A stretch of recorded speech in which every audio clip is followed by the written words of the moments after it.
UP के फिरोजाबाद में एक महिला ने अपने पड़ोस में रहने वाले कुछ लोगों पर मारपीट का आरोप लगाया। महिला का दावा है कि आरोपी पड़ोसी पहले भी कई बार मारपीट कर चुका है, लेकिन इस बार तो उसने हद पार कर दी और एक जोरदार लात मारकर महिला को बीच सड़क पर गिरा दिया। सड़क पर गिरी महिला ने किसी तरह खुद को संभाला और वहां से निकल गई। इससे पहले मकान के गेट के पास भी दोनों पक्षों के बीच काफी देर तक हाथापाई हुई। हंगामे और मारपीट के बीच काली टी शर्ट पहने एक हमलावर बीच सड़क पर अपने तेवर दिखाता नजर आया, जबकि उसके ठीक पीछे भी दो लोग आपस में लड़ते दिखे। इसी बीच काली टी शर्ट पहने आदमी पर अचानक डंडे से हमला हुआ, जिसके बाद उसने भी उसी डंडे से पलटवार किया। बाहर खींच के लाए, सड़क पर मारा, मेरे पति को मारा, मेरे लड़के को मारा। इस मारपीट के समय कुछ लोग ऐसे भी थे जो लड़ रहे दोनों पक्ष के लोगों को शांत करवाते दिखे। कृषि सुधार कानूनों के खिलाफ देश भर के कई शहरों में किसानों ने ताली और थाली बजाकर अपना विरोध दर्ज किया। प्रदर्शनकारियों ने दिल्ली की अलग अलग सीमाओं पर पिछले कई दिनों से डटे किसानों का भी समर्थन किया और केंद्र से इन कानूनों को वापस लेने की मांग की। यूपी के शामली के एक इलाके से सामने आई तस्वीरों में किसान इस मुद्दे पर थाली बजाते दिखाई दिए। किसान यूनियन से जुड़े लोगों ने शामली के अलग अलग जगहों पर प्रदर्शन कर अपनी बात रखी। इसी तरह की तस्वीरें कई दूसरे शहरों में भी देखने को मिली। पाकिस्तान जिस चीन को अपना सबसे सगा मानता रहा है, उसी दोस्त ने अब मुश्किलों में घिरे पाकिस्तान को दगा देना शुरू कर दिया है। चीन की नजर पाकिस्तान की जमीन पर लगी है, लिहाजा कर्ज में डूबे पाकिस्तान से चीन ने अब सौदेबाजी शुरू कर दी है और पाकिस्तान को किश्त चुकाने के लिए पैसे देने के एवज में तगड़ी जमानत मांगकर इमरान खान को ऐसे दोराहे पर लाकर खड़ा कर दिया जहां एक तरफ दिवालियेपन का कुआं है तो दूसरी तरफ पाकिस्तान की जमीन गंवाने की गहरी खाई है और मजबूरी यह है कि इस गहरी खाई की तरफ उसे कोई और नहीं, उसका सबसे सगा दोस्त यानी चीन लेकर जा रहा है। चीन से घायल इमरान।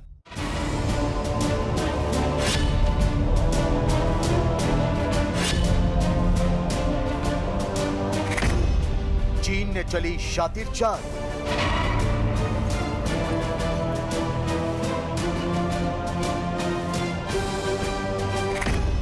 मदद के नाम पर धोखेबाजी।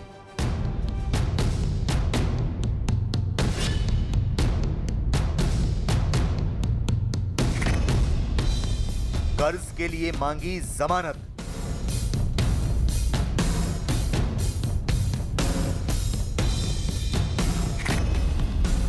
सूदखोर बने शी जिनपिंग।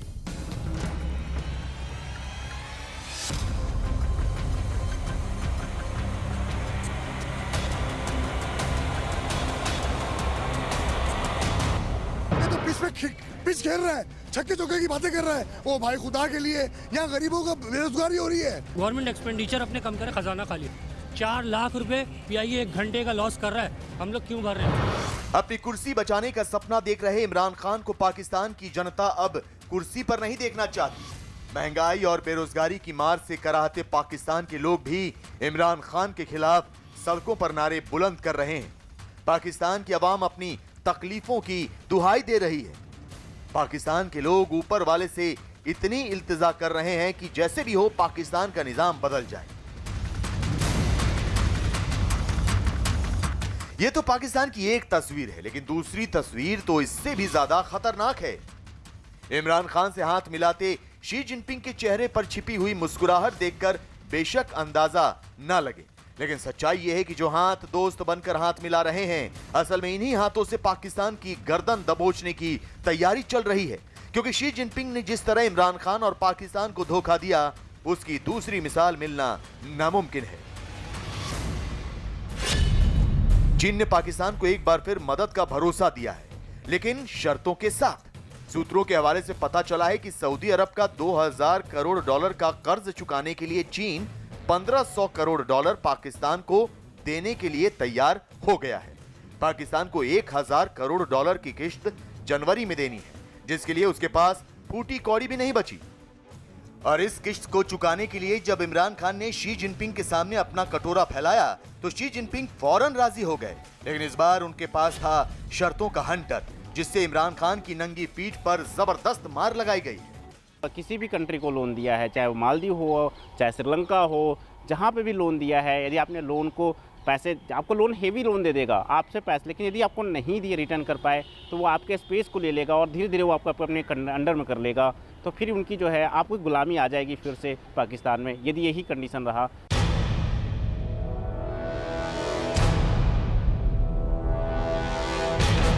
शी जिनपिंग ने जब इमरान खान की मजबूरी के वक्त अपना हाथ बढ़ाया, उसी समय दुनिया समझ गई कि शी जिनपिंग बेहद शातिर तरीके से अब पाकिस्तान को बंधक बनाने जा रहे हैं।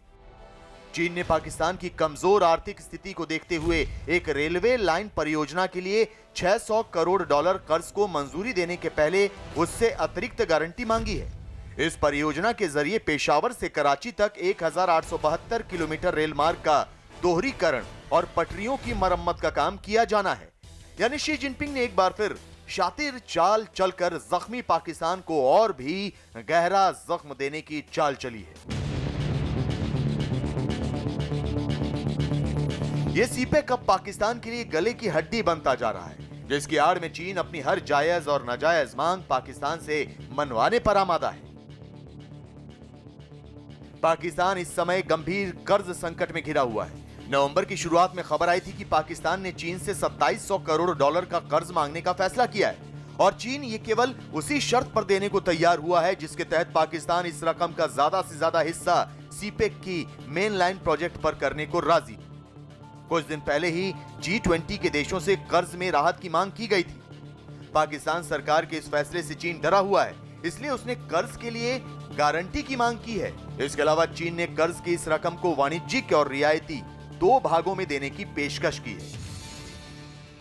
ये बहुत बड़ी चुनौती है। सोचिए आप 3 ट्रिलियन, आप छोटी सी कंट्री, आपकी जीडीपी भी नहीं है, ग्रोथ नहीं है, राइट। 3 ट्रिलियन आपका इतना है, आप पैसे कहाँ से दोगे? ना उनके पास, आप जरा सा देखो, जब डिवीज़न हुआ था इंडिया का, उनके पास पंजाब था, बहुत अच्छा फर्टाइल लैंड था और यदि प्रोडक्टिव काम हो रहे थे, उनकी अच्छी कर रही थी, इकोनॉमी ग्रो कर रही थी। अब तो उनके पास टेररिस्ट फंडिंग कर रहे हैं, प्लस पॉपुलेशन एक्सप्लोड हो रखा है, तो अब उनके पास पैसे नहीं है, अब वो रिटर्न करने के लिए पैसे तो है नहीं। तो ठीक है, ये बहुत बड़ी चुनौती होगी इसे करने के लिए। दरअसल पाकिस्तान की अर्थव्यवस्था आईसीयू में है। विदेशों से कर्ज ले लेकर किसी तरह उसकी सांसें चल रही हैं। हालांकि उधार की ये सांसें कभी भी उखड़ सकती हैं। पाकिस्तान का बेड़ा गर्क होने के पूरे आसार हैं। कर्ज के समंदर में पाकिस्तान की नाव कभी भी डूब सकती है और मौजूदा वक्त में जो शर्त चीन ने पाकिस्तान के सामने रखी है, उससे अब इमरान को भरोसा होने लगा है कि हो ना हो शी जिनपिंग की नजर अब पाकिस्तान की जमीन पर लगी हुई है। पाकिस्तान जिस चीन को अपना दोस्त कहता था, उसने कर्ज के बोझ से बुरी तरह दबे मुल्क पर अपनी नजरें गड़ा दी हैं और यही तो चीन की पुरानी और शातिर चाल है। कर्ज में डूबी इमरान सरकार के हवाले से यह बात सामने आई है कि जितना कर्ज पाकिस्तान के ऊपर IMF का है, उससे 2 गुना कर्ज वो चीन से ले चुका है, जिसे उसे चुकाना ही पड़ेगा। इसी कर्ज की वजह से पाकिस्तान के सामने विदेशी मुद्रा का संकट खड़ा हो गया है। IMF के मुताबिक पाकिस्तान को जून 2022 तक चीन को 47,000 करोड़ रुपए की रकम चुकानी है, जबकि इस्लामाबाद को दूसरे कर्ज चुकाने के लिए 14,500 करोड़ रुपयों की जरूरत है।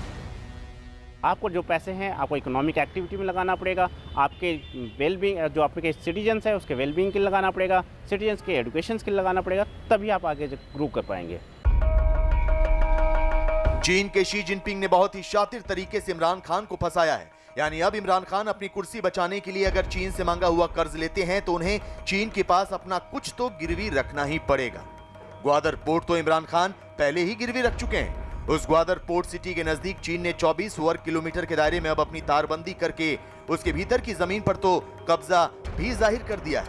ऐसे में पाकिस्तान इस अर्थ संकट से जूझते किसी भी दिन दिवालिया हो सकता है। खुद इमरान खान ने कुछ अरसा पहले पाकिस्तान के वेनेजुएला जैसे हालात होने की बात कही थी। यानी अगर ऐसा हुआ तो पाकिस्तान का हाल वेनेजुएला जैसा हो जाएगा, जिसमें पाकिस्तानियों को बोरियों में पैसे भरकर ले जाने पर रोटियां मिलेंगी, जिसकी झलक भी दिखनी शुरू हो गई है। आपको शायद पता होगा वेनेजुएला में आप ना एक पूरी बोरी भर के पैसे लेके जाते हैं और 1 केजी 2 केजी अपने आलू चावल भी नहीं ले पाते हैं। वो कंडीशन होना ही वाला है, क्योंकि आपकी 8%, सोचिए आज के डेट में 6 से 7% जीडीपी है और 8% इन्फ्लेशन है, तो निगेटिव रेट ऑफ ग्रोथ है, ठीक है। और उसके बाद पॉपुलेशन इस तरह से एक्सप्लोज कर गया है, लैंड तो उतनी ही है, ठीक है। लोग काम नहीं करने के जगह पे टेररिस्ट बन रहे हैं, राइट। सब वहाँ पे आप जो स्कूल्स वगैरह पे वहाँ पे कोई खर्च नहीं किए हैं, मदरसे चलाते हैं जहाँ पे कोई एजुकेशन ढंग का नहीं होता, तो फिर ये सिचुएशंस में आपकी बर्बाद तो होना ही है।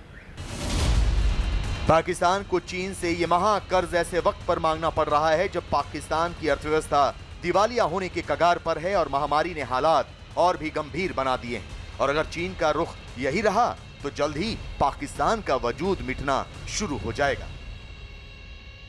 हिमाचल प्रदेश में मौसम ने अचानक करवट ली, जिसके बाद मनाली और उसके आसपास के इलाकों में बर्फबारी हुई है। बर्फबारी के बाद सड़कों पर सफेद चादर बिछ गई। जो पेड़ हरे भरे लगते थे वो बर्फ की चादर में ढक गए। बर्फबारी होने की वजह से मनाली और उसके आसपास के इलाकों में ठंड बढ़ गई। मौसम विभाग ने अगले 2 दिन का मौसम खराब रहने की आशंका जाहिर की है। हिमाचल प्रदेश की मनाली में बनाए गए इग्लू यानी बर्फ के मकान पर्यटकों को काफी पसंद आ रहे हैं। ये बर्फ के मकान मनाली के ही कुछ युवाओं ने अपनी मेहनत से तैयार किए हैं, जिनके बाहर पर्यटक फोटो खिंचवाते दिखे। साथ ही उनका गुंबद की तरह बने बर्फ के मकानों में रहने की हसरत भी पूरी हो गई। हमको नहीं मालूम था कि यहाँ पे ऐसा कुछ इग्लू हम लोग को एक्सपीरियंस करने मिलेगा। कुछ लोग तो पहाड़ी ड्रेस पहनकर इन पलों को कैमरे में कैद करते दिखे, जबकि कई लोग बर्फ की सफेद चादर पर मस्ती करते नजर आए। इसके अलावा वहाँ नए इग्लू यानी बर्फ के मकानों को बनाने का काम भी लगातार जारी है, जिसके लिए वहाँ गिरी बर्फ को इकट्ठा किया गया। अपना यहाँ पे मनाली आके सपना साकार हो रहा है। तैयार होने के बाद बर्फ काटने वाली मशीन की मदद से इनके अंदर जाने का रास्ता बनाया गया। जम्मू कश्मीर में कटरा में भारी बर्फबारी हुई। जम्मू कश्मीर के कटरा में वैष्णो देवी भवन और आसपास के इलाके में बर्फबारी हुई। बर्फबारी देखकर वहां पहुंचे श्रद्धालु काफी खुश नजर आए। कोरोना के केस बढ़ने की वजह से ट्यूनीशिया में नाइट कर्फ्यू 15 जनवरी 2021 तक बढ़ा दिया गया है। पीएमसी बैंक घोटाले में संजय राउत की पत्नी वर्षा राउत को ईडी ने पूछताछ के लिए बुलाया है। वर्षा राउत से 29 दिसंबर को ईडी पूछताछ करेगा। वर्षा राउत को ईडी ने नोटिस भेजकर तीसरी बार बुलाया है। इससे पहले वर्षा राउत 2 बार स्वास्थ्य कारणों की वजह से ईडी के सामने पेश नहीं हो पाई।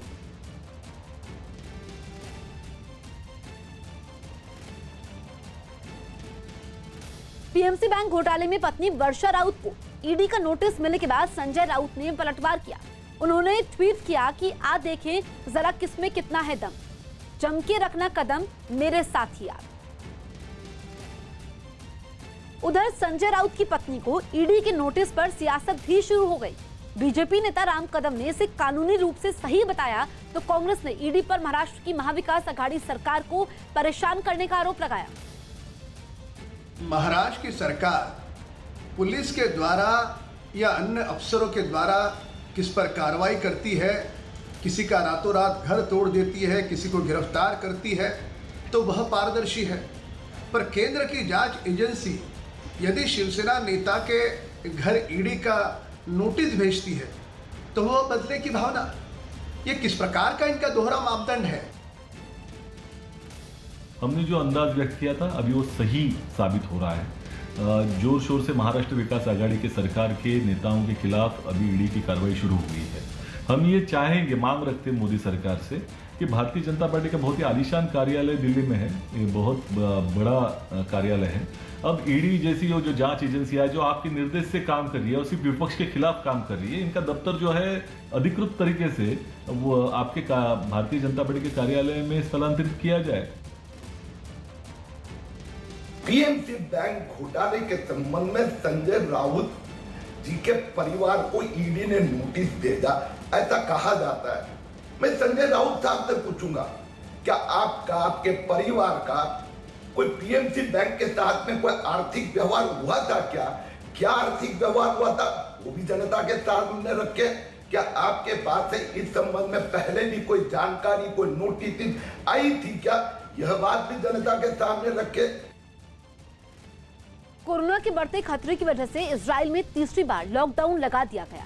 इजराइल में लोगों को बिना वजह घरों से बाहर नहीं निकलने की हिदायत दी गई है और इसका असर ये हुआ कि तेल अवीव समेत दूसरे शहरों में सन्नाटा पसर गया।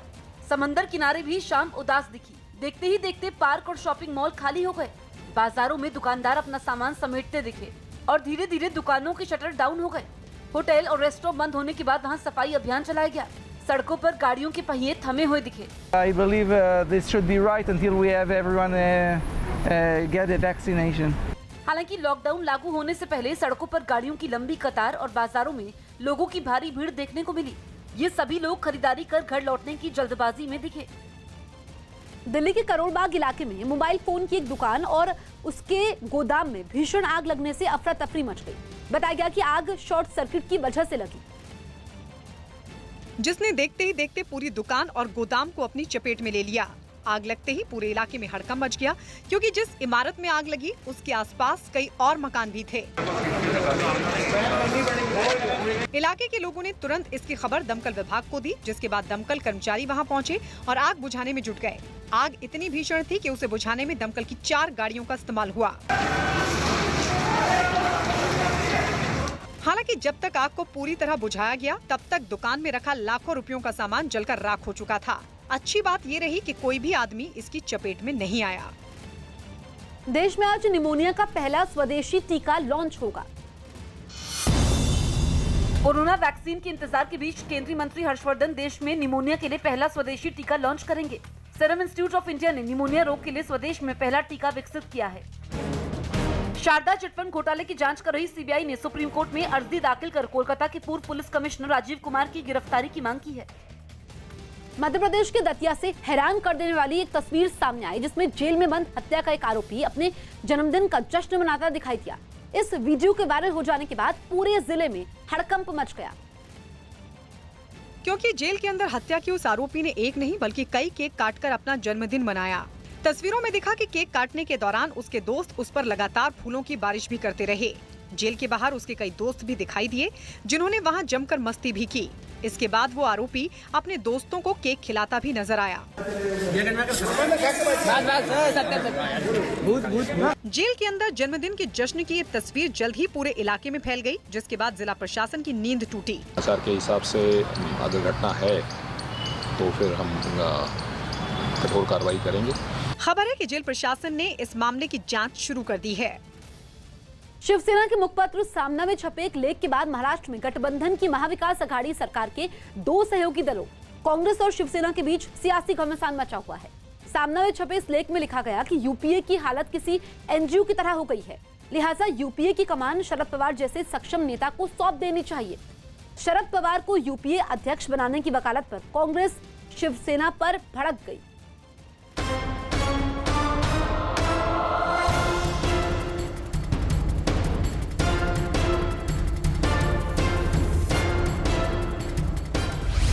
महाराष्ट्र में सियासी घमासान, कांग्रेस शिवसेना में छिड़ा संग्राम। शिवसेना का कांग्रेस पर वार, शिवसेना पर भड़की कांग्रेस। महाराष्ट्र में कांग्रेस और उसके सहयोगी दल शिवसेना में सियासी घमासान छिड़ गया है। ये पूरा विवाद शिवसेना के मुखपत्र सामना के एक लेख के बाद शुरू हुआ। दरअसल शिवसेना ने सोनिया गांधी की जगह शरद पवार को यूपीए की कमान सौंपने की सलाह देकर कांग्रेस में खलबली मचा दी। शिवसेना ने अपने मुखपत्र सामना में लिखा है कि कांग्रेस अब कमजोर हो गई है और कांग्रेस के साथ साथ विरोधी दल किसी राजनीतिक आंदोलन को धार नहीं दे पा रहे हैं। सामना में यूपीए की हालत एनजीओ से करते हुए लिखा गया कि यूपीए का नेतृत्व अब पवार जैसे सक्षम नेता को दिया जाना चाहिए। विवाद और बढ़ा तो एनसीपी के कई नेताओं ने भी माना कि फिलहाल के हालात में शरद पवार ही सबसे सक्षम नेता हैं जो विपक्ष के हमलों को धार दे सकते हैं। एक जमाने में सोनिया गांधी जी की लीडरशिप में सब लोग आए थे, मनमोहन सिंह के नेतृत्व में हम लोग आए थे, सब लोग आए थे। आज तो मुझे दिखता है कि शरद पवार साहब इस देश के ऐसे नेता हैं जिनकी बात सब लोग सुनते और मानते हैं, मोदी जी भी मानते हैं। सामना में शिवसेना के कांग्रेस अध्यक्ष सोनिया गांधी पर इस हमले के बचाव में कांग्रेस का कहना है कि जो पार्टी यूपीए का हिस्सा नहीं, वो यूपीए नेतृत्व के बारे में कांग्रेस को सलाह न दे। सोनिया जी का नेतृत्व सक्षम है। हमारी राष्ट्रीय अध्यक्ष श्रीमती सोनिया गांधी यूपीए के अध्यक्ष हैं और भली भांति काम है, चल रहा है। और शिवसेना तो मैं समझता हूँ कि अपना विचार रख सकती है, लेकिन ये यूपीए तय करेगी, जिसके हिस्सा मैं समझता हूँ कि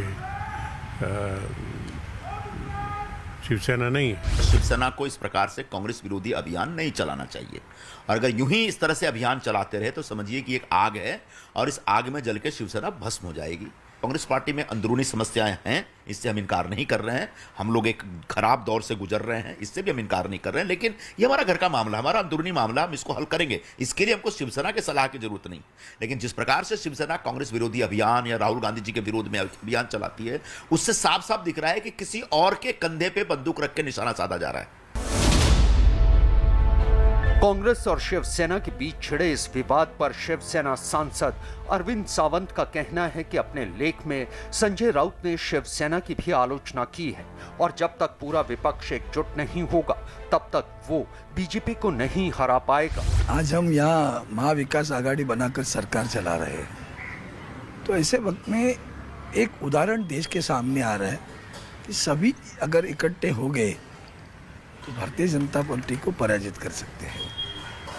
और उस विचारधारा को लेकर संजय राउत साहब ने कहा कि यूपीए में अभी आप देखिए कि आज कांग्रेस के अध्यक्ष अभी तक तय नहीं हुए हैं। शिवसेना के मुखपत्र सामना में छपे इस लेख पर एनसीपी नेताओं का भी मानना है कि मौजूदा हालात में यूपीए बीजेपी की तुलना में कमजोर नजर आ रही है। मोदी जी के सामने कोई ताकत उभरनी हो तो उसका नेतृत्व अगर शरद पवार करें तो ये उचित लगता है। शरद पवार जी के पीछे सांसदों के संख्या नहीं है, उसके बावजूद भी उनका अपना वज़न, उनका अपना व्यक्तित्व काफ़ी मजबूत है। और अगर वो नेतृत्व संभाल लेते हैं यूपीए का या पूरे ऑपोजिशन के ग्रुप का, तो शायद ऑपोजिशन मजबूत हो सकती है। सामना के लेख के बाद शिवसेना और कांग्रेस में घमासान मचा हुआ है, लेकिन यूपीए और महाराष्ट्र में उसके सहयोगी शिवसेना के सियासी घमासान के बीच न्यूज़ 18 इंडिया संवाददाता नीरज कुमार से बात करते हुए शरद पवार ने साफ किया है कि यूपीए के अध्यक्ष पद में उनकी कोई दिलचस्पी नहीं है। इसके साथ ही उन्होंने तमाम सहयोगी दलों से अपील की है कि उनके नाम को इस विवाद में बेवजह न घसीटा जाए। शरद पवार ने सामना में लिखे संपादकीय को शिवसेना का निजी विचार बताया। कांग्रेस और शिवसेना के बीच शुरू हुए इस विवाद पर बीजेपी को दोनों पार्टियों पर तंज कसने का मौका मिल गया और बीजेपी ने इसे यूपीए में बगावत करार दे दिया। कांग्रेस में तो कांग्रेसी नेतृत्व के खिलाफ बगावत हो ही रही थी, अब यूपीए के अंदर भी बगावत हो गई है। जो शिवसेना सत्ता की मलाई खा रही है महाराष्ट्र में कांग्रेस के सपोर्ट से, वो भी कांग्रेस नेतृत्व को, सोनिया जी को नेता मानने को तैयार नहीं है। क्या होगा कांग्रेसियों का? कांग्रेस और शिवसेना के बीच शुरू हुए इस विवाद पर यूपीए के एक प्रमुख सहयोगी दल आरजेडी का कहना है कि मौजूदा सियासी हालात में यूपीए नेतृत्व पर चर्चा नहीं होनी चाहिए, बल्कि मुद्दों पर बातचीत होनी चाहिए और यूपीए और उसके सहयोगी दलों को बैठकर इस मुद्दे को सुलझाना चाहिए। यूपीए के जो फाउंडर मेंबर्स थे वो अब एक बार साथ में बैठे हैं, व्यापक सरोकारों पे बात हो। मैं बार बार इस बात को दोहराऊंगा कि सबसे महत्वपूर्ण है मुद्दों को लेकर के सड़क पर उतरना। और ये लीडरशिप के इशू, ये बेमानी है। मैं समझता हूं कि ये चीजें तो मिनट में सेटल हो सकती हैं इधर भी। महाराष्ट्र के मौजूदा सियासी बवाल पर राजनीतिक विश्लेषकों का मानना है कि सामना में छपा लेख एक इशारा कर रहा है। शरद पवार के जरिए सोनिया गांधी पर निशाना साधकर शिवसेना एक तीर से दो निशाने लगाने की कोशिश कर रही है। उनका मानना है कि शिवसेना महाराष्ट्र सरकार में कांग्रेस की दखल अंदाजी कम करना चाहती है। इसके साथ साथ वो कांग्रेस पर निशाना साधकर उसे बैकफुट पर करना चाहती है। कांग्रेस और एनसीपी की आपसी कलह से शिवसेना को फायदा मिलेगा। अगर यूपीए में शरद पवार मजबूत होंगे तो शिवसेना को महाराष्ट्र में फायदा मिल सकता है।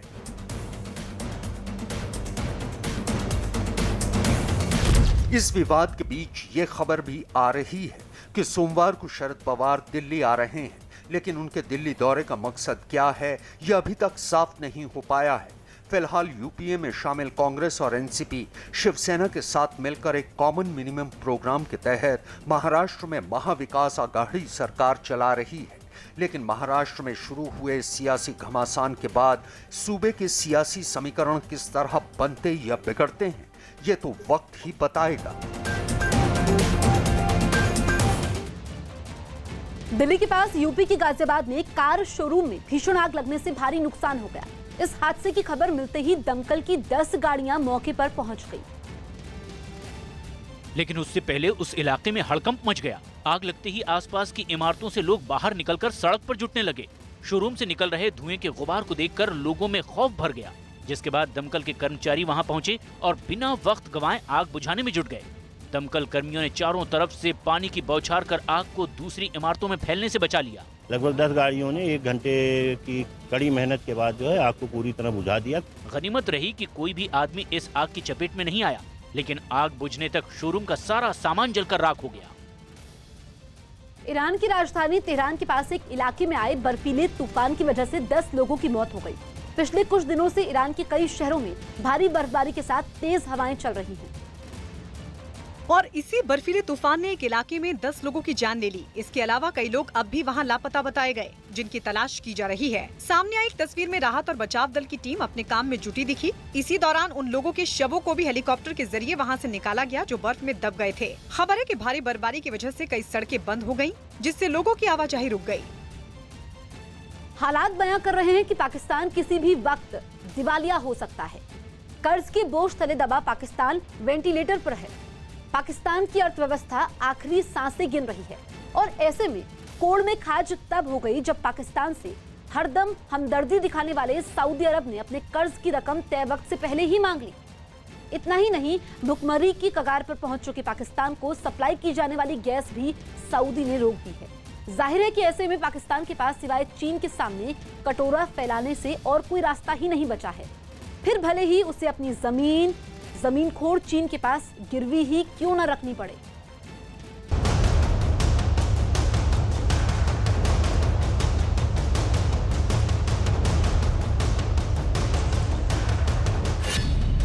कर्ज के अंधे कुएं में पाकिस्तान।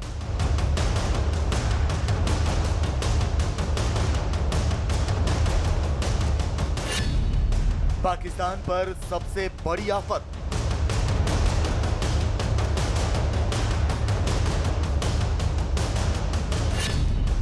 फटीचर हुआ पाकिस्तान।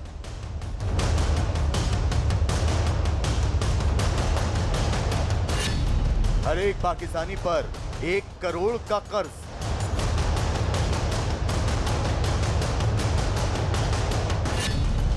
भिखारी बन गए इमरान खान।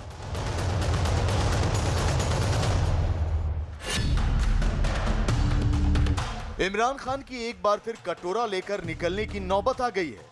एक बार फिर पाकिस्तान के सामने गहरा अंधेरा छाने वाला है। इमरान खान ने पाकिस्तान को बना दिया है कर्जिस्तान।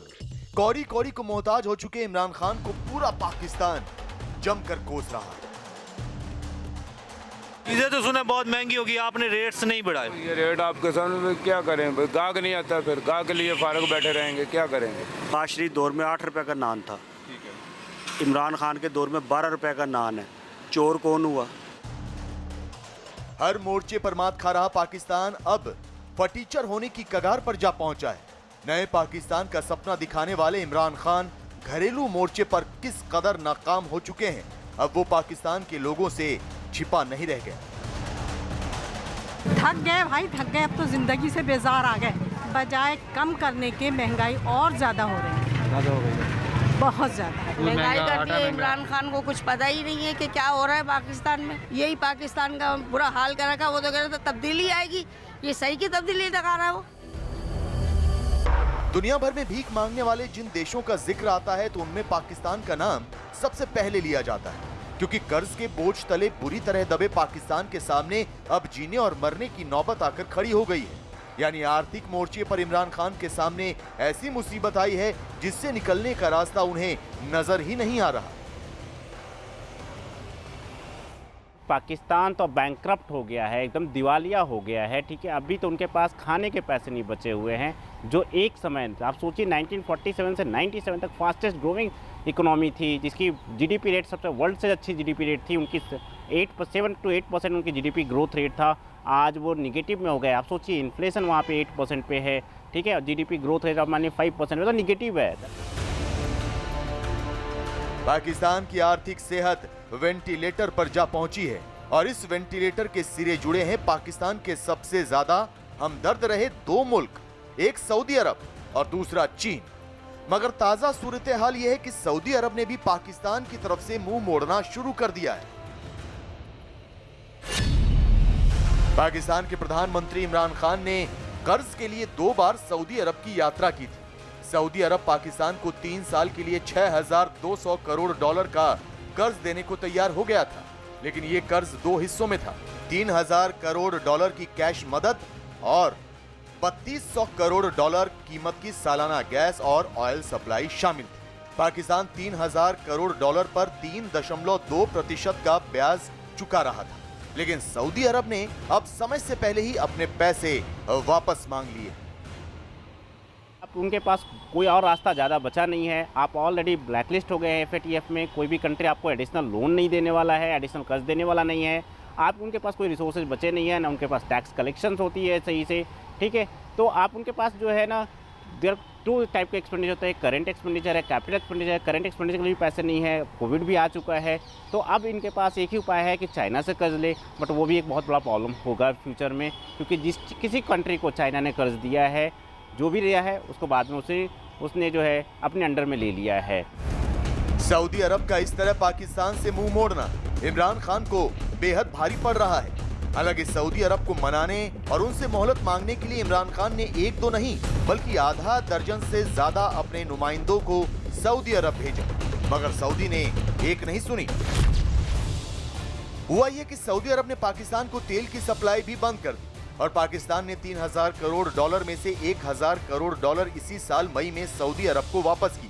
चौंकाने वाली बात यह है कि पाकिस्तान ने यह पैसा भी चीन से कर्ज लेकर वापस किया था। देखो आप, पाकिस्तान का तो हिस्ट्री है। आप देखो कितने सारे प्राइम मिनिस्टर थे, वहाँ पे प्रॉब्लम आया था, जनता रोड पे आई, जनता आई और सारी सरकार उलट दी। वहाँ पे इनफैक्ट प्रेसिडेंट ये भी ये जो अपने सेना होते हैं वो लोग भी आ जाते हैं और वो कंट्रोल कर लेते हैं। तो अभी यदि डिस्ट्रस्ट हो गया, पाकिस्तान के लोग डिस्ट्रस्ट हो गए, सैनिक भी उधर से आ जाएंगे, तो इनकी तो मतलब आप ज़रा सा सोचो, जो हाल जो था अभी नवाज शरीफ के साथ में हुआ, इनके साथ भी हो सकता है। ये भी कुछ कर नहीं पाएंगे, ये खत्म हो जाएंगे। पाकिस्तान के डूबते जहाज को बचाने के लिए अब इमरान खान ने अपनी जनता पर टैक्स का बोझ जबरदस्त तरीके से बढ़ा दिया है ताकि खाली खजाना भरा जा सके। पाकिस्तान सरकार ने 1,34,848 से ज्यादा लोगों को इनकम टैक्स विभाग ने नोटिस भेजा है। ये नोटिस इनकम टैक्स रिटर्न दाखिल न करने वाले लोगों को भेजे गए हैं। जानकारी के मुताबिक पाकिस्तान में 1% से भी कम लोग इनकम टैक्स देते हैं। इमरान सरकार ने इनकम टैक्स की दरों में भी भारी बढ़ोतरी की है। अपर स्लैब 25% से बढ़ाकर 35% कर दिया गया है। टैक्स कलेक्शंस हो ही नहीं रहा, क्योंकि वहाँ पे कोई आदमी इंडस्ट्री नहीं लगा रही है, कोई आदमी जो है किसी के पास खाने के पैसे नहीं, तो टैक्स कहाँ से देगा, ठीक है। तो ये तो अर्थव्यवस्था उनकी चरमरा गई है। वो क्या है, बाहर के फंडिंग पे, बाहर के लोन लेकर के ही अपनी अर्थव्यवस्था को चला रहे हैं और रोज के खाने पीने पे खर्च कर रहे हैं।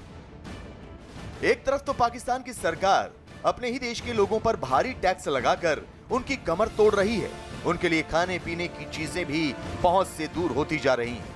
बढ़ती महंगाई ने देश को भुखमरी की कगार पर ला खड़ा किया है।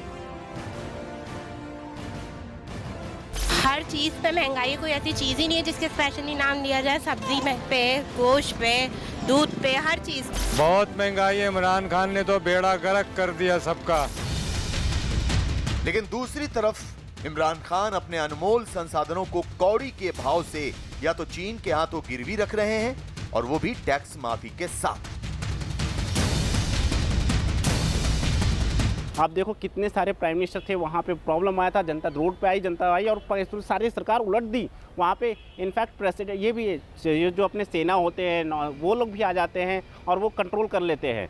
तो अभी यदि डिस्ट्रस्ट हो गया, पाकिस्तान के लोग डिस्ट्रस्ट हो गए, सैनिक भी उधर से आ जाएंगे, तो इनकी तो मतलब आप ज़रा सा सोचो, जो हाल जो था अभी नवाज शरीफ के साथ में हुआ, इनके साथ भी हो सकता है। ये भी कुछ कर नहीं पाएंगे, ये ख़त्म हो जाएंगे। पाकिस्तान के लिए हालात बेहद चुनौतीपूर्ण हैं। खराब माली हालात से जूझते पाकिस्तान को पैसों की सख्त जरूरत है, जबकि अंतर्राष्ट्रीय मुद्रा कोष यानी IMF मदद के बदले गारंटी मांग रहा था। पाकिस्तान से एक दस्तावेज पर हस्ताक्षर मांग रहा था, जिसे देने में इमरान खान ने आनाकानी दिखा दी। दरअसल पाकिस्तान की सबसे बड़ी आफत उसका बेल आउट पैकेज है, जिसके लिए इमरान खान IMF का भी दरवाजा खटखटा चुके हैं। लेकिन IMF ने फिलहाल इमरान खान की गुहार की फाइल रोक दी है, क्योंकि IMF ने इमरान खान से CPEC और उससे जुड़ी हर एक परियोजना की जानकारी मांगी है। IMF इस बात की गारंटी चाहता था कि कहीं इमरान खान IMF से मिले पैसों का इस्तेमाल चीन का कर्ज चुकाने में तो नहीं करेगा। लेकिन उस कागज पर जब इमरान खान ने दस्तखत करने में आनाकानी दिखाई तो IMF ने फिलहाल मामला टाल दिया, जो पाकिस्तान को बहुत भारी पड़ सकता है। उस कंट्री का क्या होगा जहाँ के लोगों में ट्रस्ट ही नहीं होगा कि जी हम तो बीमार पड़ गए, जी हमें तो मरने छोड़ देंगे, हमें कुछ नहीं करेगा। तो वहाँ पे तो आप सोचिए, मतलब कंडीशन जो है ना आउट ऑफ कंट्रोल हो गया है। कभी भी विद्रोह हो सकता है, कभी भी उनको हटाया जा सकता है। जाहिर है पाकिस्तान पर बढ़ता कर्ज अब उसे ले डूबने की कगार पर है और मौजूदा सूरत हाल में मुल्क की माली हालत के सुधरने के आसार कम ही नजर आ रहे हैं। यूपी में वाहनों पर जाति सूचक शब्द लिखना अब लोगों पर भारी पड़ने वाला है। प्रशासन ने ऐसे लोगों का भारी चालान काटने का फैसला किया है।